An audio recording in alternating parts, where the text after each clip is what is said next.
Hey video pals, it's Tuesday, and Samantha, I did not see a video yesterday. You know what that means. Punishment. Anyway, but that's for another time, because right now I have to make my how-to video. I am teaching you guys how to create a hipster band. Video pals.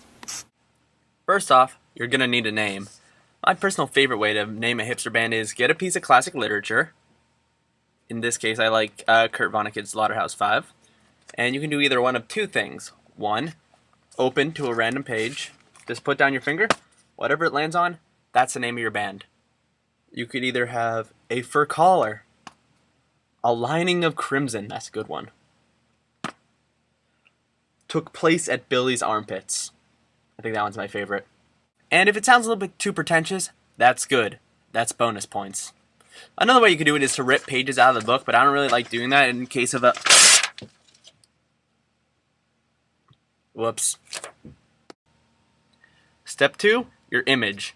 The best way to get that really good, hipster, obscure look is to go to a Goodwill or a thrift store or somewhere that sells thrift store clothes at extremely high prices. That will help your credibility.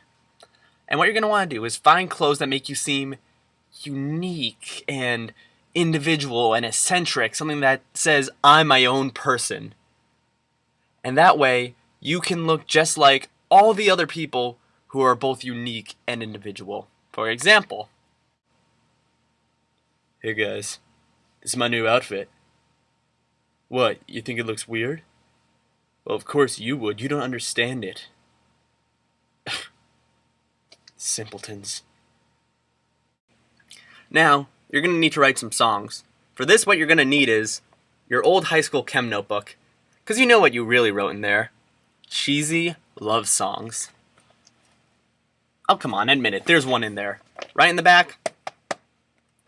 You know that one you wrote about that girl who you really like, and you're really good friends with her, but that seems to be about as far as it goes. And she keeps telling you that you're like the perfect guy, but she only sees you as a friend, but she keeps complaining about these other guys who are clearly not good for her, and she knows that too, but she won't admit that. I'm a giant square banger. Where was I? This is where your English degree is going to come in handy.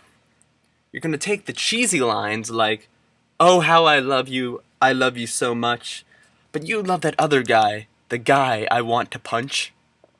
Using your English degree, take that, throw in some snazzy vocab words, and turn that into, the eternal abyss of my tormented soul aches with the passing day of each night and each day, and each day, and each night, as I shine and I wake in the timber and the reflection of the trees of Congress. See that last part? Very important. You want to try to make as least amount of sense as possible. And finally, the last thing you're going to need is credibility.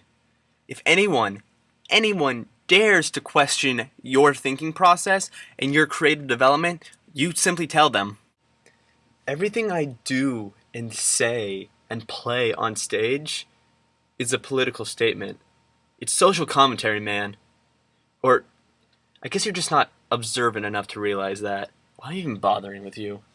I'm just gonna go listen to some Driveway soliloquy. And there you go. The perfect hipster band. You're welcome. Next time you're on stage playing 2 notes on a guitar to an audience of about 3 to 10 people, you'll know who to thank. Lorena, see you tomorrow.